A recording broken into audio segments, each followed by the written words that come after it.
Deus continue abençoando a sua vida por assistir os nossos vídeos. Esse é o canal Fluindo o Reino. Se inscreva, comente, ative o sino de notificações. Dá uma olhada nos comentários, pois lá tem novidades. Jesus esperava que seus discípulos, quando jejuassem, o fizessem pela razão certa. Vocês vão jejuar, isso aí é tranquilo. Mas vocês têm que fazer isso pelo motivo certo. Veja como ele diz, voltando agora para Mateus 6, outra vez o verso 16. Quando jejuardes, não vos mostreis contristados como os hipócritas, porque desfiguram o rosto com fim de parecer aos homens que jejuam. Em verdade vos digo que eles já receberam a recompensa. Tu, porém, quando jejuares, unge a cabeça e lava o rosto, com fim de não parecer aos homens que jejuas, e sim a teu Pai em secreto, e teu Pai que vê em secreto te recompensará. Aqui o Senhor Jesus está orientando os seus discípulos que, ao jejuarem, eles não façam pela mesma razão que os fariseus e judeus da sua época faziam. Já no Antigo Testamento, os judeus já tinham distorcido o jejum, a ponto de que o profeta Isaías, Deus falando através do profeta Isaías, repreendeu o povo por conta do tipo de jejum que ele fazia. Vamos aí, abra aí Isaías capítulo 58. Abra sua Bíblia comigo, Isaías 58. Aqui o profeta repreende o povo, Deus falando pelo profeta, repreende o povo com relação à prática do jejum. No verso 3, Deus diz assim, no verso 3, Isaías registra o questionamento que o povo estava fazendo a Deus. Olha o que o povo estava dizendo a Deus. Por que nós jejuamos e tu não olhas para isso? Por que nós afligimos a nossa alma com jejuns e tu não levas em consideração? O povo está perguntando a Deus, Deus, nós estamos jejuando, nós estamos aqui tirando o dia para jejuar, nós estamos aqui tirando a semana para jejuar, mas o Senhor não está respondendo nossa oração, parece que não está adiantando. Por que a gente jejua e o Senhor não está atendendo? Olha a resposta de Deus no verso 3. Porque no dia em que jejuais, cuidais dos vossos próprios interesses, e cuidais, exigis que se faça todo o vosso trabalho. Ou seja, o alvo do jejum era separar um dia dedicado a Deus, um tempo de oração e de busca a Deus. Mas os judeus simplesmente entendiam que jejuar era ficar sem comer. E no dia que eles tinham estabelecido para o jejum, cada um ia cuidar das suas coisas, só ficando com fome. Isso não é o jejum. O objetivo do jejum não é você fazer dieta para perder peso. Tem um propósito espiritual no jejum, não é simplesmente ficar com fome. Veja ainda no verso 4. Vocês jejuam para contendas e rixas, e para ferirdes com punho iníquo. Jejuando assim como hoje, não se fará ouvir a vossa voz no alto. Ou seja, vocês estão jejuando, mas vocês vivem brigando entre vocês. No verso 5. Seria este o jejum que eu escolhi, que o homem um dia aflige a sua alma, passando fome, incline a sua cabeça como o junco era uma planta com talo comprido, quando chegava um tempo ela verga assim, Então ele compara, é isso que eu estou querendo, que vocês se verguem como se fosse um junco, com pano de saco em cinza, final do verso 5, você chama isso de jejum aceitável a Deus? Ou seja, Deus está perguntando, vocês acham que o jejum é uma mera formalidade? É vocês parecerem, virem com a cara comprida, o rosto triste, curvado, com pano de saco e cinza, jogando areia na cabeça, vocês acham que é isso que vai mover o meu coração?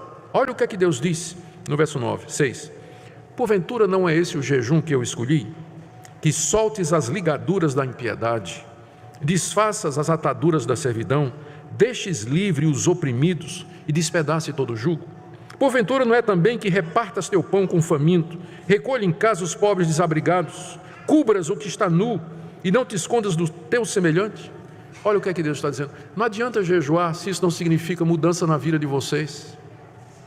O jejum só tem valor se ele é acompanhado por arrependimento, amor pelos outros, cuidado com os necessitados, mudança de vida, colocar a vida em ordem, tirar um dia para passar fome, clamar diante de Deus, não tem valor nenhum se isso não for acompanhado por uma vida santa, reta, mudança de vida, disposição de consertar os caminhos.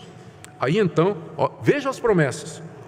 Verso 8. Então romperá tua luz como a alva, tua cura brotará sem detença, tua justiça irá diante de ti, e a glória do Senhor será a tua retaguarda. Então clamarás e o Senhor te responderá, Verso 10, se abrires a tua alma ao faminto e fartares a alma aflita, então a tua luz nascerá. Preste atenção nos entões aqui, né? Então. Se você fizer isso, então eu vou atender.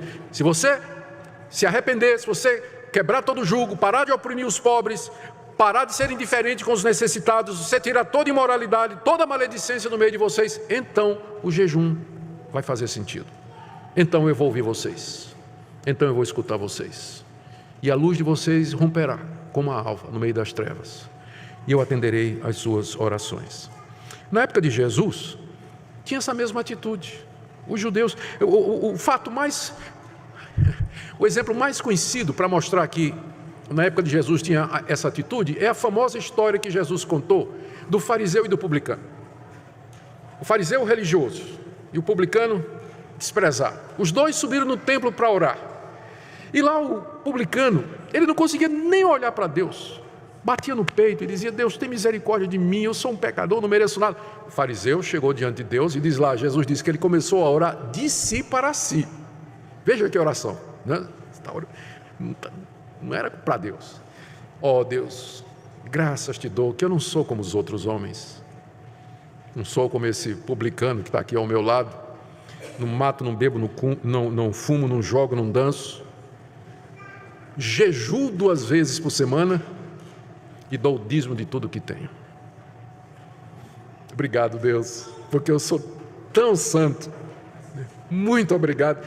Não sou como essa gentalha aqui ao meu lado, mas eu sou espiritual. Eu cumpro o teu querer.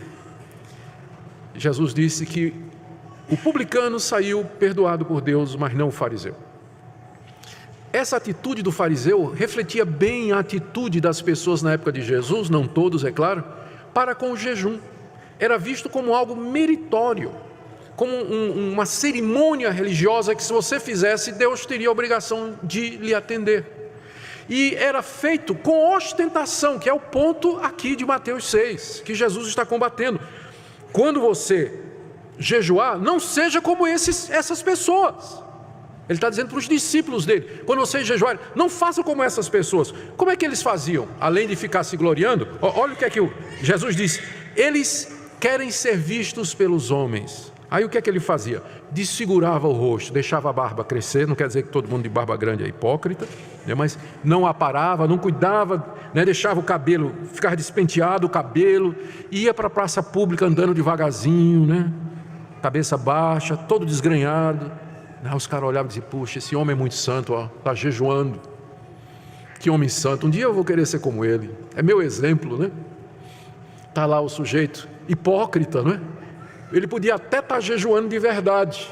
O ponto é que alguns nem faziam isso, parecia que estava, mas ele podia até estar jejuando de verdade, mas a motivação era errada. Ele queria ostentar, ele queria parecer aos homens, ele queria impressionar as pessoas com sua piedade. E Jesus disse: não faça como eles. Não faça como eles. Então, como deveríamos fazer? Primeiro, sem ostentação. Alguns chegam ao ponto de dizer que o problema do jejum público, como o que a gente vai ter domingo que vem, é que vai dar motivo para ostentação, porque aí eu vou saber quem é que está jejuando, né? E jejum é meio que uma coisa que secreta. Mas, na verdade, Jesus não está proibindo que os crentes tirem dias para jejum e oração juntos, porque nós vemos isso no livro de Atos acontecendo. O que ele está proibindo é um motivo errado pelo qual nós vamos jejuar. Nós não vamos jejuar para ostentar diante dos homens, nós não vamos jejuar como se isso fosse uma coisa meritória diante de Deus, mas na verdade nós vamos fazer pelo motivo correto. Nós fazemos isso para buscar a Deus e não um aplauso humano, e juntamente com a reforma de vida que o profeta Isaías já mencionou. A quarta coisa que nós aprendemos aqui do texto, a primeira é que Jesus espera que, a terceira coisa, a primeira é que Jesus espera que nós jejuemos. A segunda é que ele espera que nós o façamos da maneira correta. E terceiro, ele encoraja os seus discípulos a jejuar, dizendo que Deus haverá de recompensar. Veja o final, voltando lá para Mateus, veja o final do verso 18. Veja o verso 18, quando ele diz que você tem que jejuar com o fim de não parecer aos homens que jejuas, e sim ao teu Pai em secreto. E teu Pai que vê em secreto te recompensará. Então Jesus está encorajando os discípulos a jejuar, falando de que há uma recompensa da parte de Deus para aqueles que o buscam com o jejum da forma correta. O que significa recompensar? Precisamos ter cuidado aqui para entender o que Jesus está dizendo e não pensarmos que se trata de uma transação com Deus, tipo assim, eu vou jejuar e Deus vai me recompensar, como se o jejum em si fosse meritório. O jejum em si, ele não é meritório. O jejum, na verdade, ele sempre vem associado com a oração na Bíblia e ele é o preparativo para a oração. O jejum quebranta a nossa dependência carnal, mostra a nossa dependência de Deus, o quanto nós somos vulneráveis, o quanto somos mortais, mostra como a gente está viciado nas coisas desse mundo. O jejum é bom para mostrar quem nós somos, e aí nesse ambiente você vai orar da forma correta. O jejum é bom para colocar sua alma na direção correta na hora de orar. Então, quando diz que Deus vai recompensar, não é que é o jejum em si que é meritório, mas é porque o jejum nos ajuda a orar da forma correta e Deus então está disposto a nos atender quando nós oramos da forma correta. No contexto aqui, a recompensa que Deus promete significa simplesmente a aprovação dele. Porque veja só, vamos voltar lá para o caso da esmola, no verso 2. Quando você der sua esmola, não toque trombeta, porque os hipócritas fazem isso para serem glorificados pelo homem. Ou seja, quando você contribui para a igreja e você faz, alardeia o quanto você está dando para os pobres, para a igreja, manutenção do trabalho, as pessoas olham para você e, muito bom, essa é a sua recompensa. Aplauso humano, tudo. Mas quando você contribui discretamente, não está buscando a glória humana, Deus vai aprovar o que você está fazendo. Deus vai te recompensar, diz Jesus. Veja no verso 4, a tua esmola fica em segredo e teu pai que vem em secreto te recompensará. Mesma coisa com relação à oração. Verso 5, quando você orar, não seja como o hipócrita que ora querendo parecer aos homens que é piedoso, mas se tranque no quarto, final do verso 6, e teu pai que vem em secreto te recompensará. Tá certo? Mesma coisa é o jejum. Se você jejuma para ser visto pelos homens, para se exibir alguma coisa, sua recompensa é essa, o aplauso humano. Mas quando a gente faz pelo motivo certo, na busca de Deus, de coração, então é Deus quem nos recompensa. Nós temos a aprovação dele. Ele se alegra em nós e ele se regozija em nós. Essa é a nossa maior recompensa. Vamos fechar aqui com algumas lições que a gente pode tirar de tudo isso que falamos. Primeiro, jejuar faz parte das disciplinas espirituais que nos ajudam a crescer espiritualmente. Segundo, jejum é mais do que parar de comer ou beber durante um período. Jejuar significa separar um tempo para buscar a Deus em oração, um período de mortificação do nosso corpo e aflição da nossa alma, em que nós nos quebrantamos diante de Deus e clamamos a Ele, confessando os nossos pecados. Terceiro, o jejum, ele tem que ser acompanhado com reforma de vida, com mudança de atitude, com transformação do nosso coração e do nosso comportamento, senão é mais um ritual vazio que nós vamos fazer. Quarto, temos que lembrar que o jejum, ele não é meritório, mas ele serve para nos preparar para orar. Quinto, jejum tem que ser feito de forma discreta, porque o alvo é ter comunhão com Deus e conhecê-lo mais e não parecer aos homens que nós somos espirituais. Sexto, é lícito que a igreja promova dias de jejum e oração, convidando seus membros a participar quando entender que a ocasião assim o demanda. A confissão de fé da nossa igreja, da Igreja Presbiteriana do Brasil, coloca o jejum como sendo um dos elementos extraordinários do culto. Os elementos ordinários são oração, pregação da palavra, cântico e os sacramentos, batismo e ceia. E os extraordinários são ações de graças e jejuns, que devem ser celebrados quando a igreja entender que são convenientes e necessários. Jejum diante da calamidade, ação de graças quando a calamidade passar. É assim que a nossa confissão de fé estabelece, no que é seguida também pelo princípio de liturgia da nossa igreja.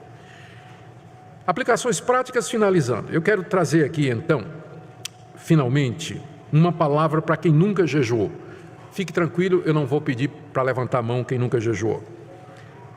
Mas eu sei que tem gente aqui que nunca jejuou. Então eu queria encorajar você a experimentar fazer isso. Queria encorajar você a experimentar jejuar. Nós temos uma oportunidade no domingo que vem. É um dia que nós separamos para isso. Começando às 9 da manhã e vamos até o final do culto à noite. Os detalhes estão no boletim da nossa igreja, de como deve ser feito. Queria encorajar você a fazer isso.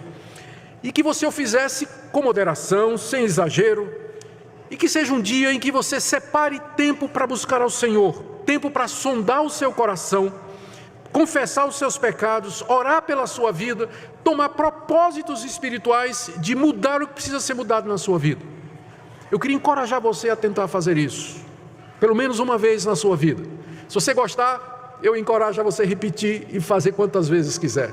Mas há esse encorajamento aqui que nós queremos fazer. Segunda palavra é aqueles irmãos que gostariam de jejuar, mas não podem. A gente tem que reconhecer que há pessoas que por questões médicas elas precisam comer regularmente. Não podem ficar muito tempo privadas de alimentação. Nós não queremos colocar um fardo em cima dessas pessoas que são impedidas por questões médicas de jejuar. Mas lembre que o ponto central do jejum não é ficar sem comer, mas é a aflição da alma, é o quebrantamento, é o tempo em oração de busca a Deus. Ou seja, mesmo que você, domingo que vem, você não venha jejuar, porque você não pode, mas mesmo assim você pode se juntar a nós, em oração, em quebrantamento, em súplica diante de Deus. E por último, uma palavra àqueles irmãos que jejuam regularmente ou que de vez em quando têm a prática de jejuar. Eu queria encorajar que continuassem a fazer isso, orando para que Deus nos livre de um sentimento de superioridade espiritual sobre aqueles que não jejuam e também para que nós tenhamos cuidado para não pensar que o jejum em si é uma prática meritória, lembrando que tudo que somos e temos é somente pela graça de Deus.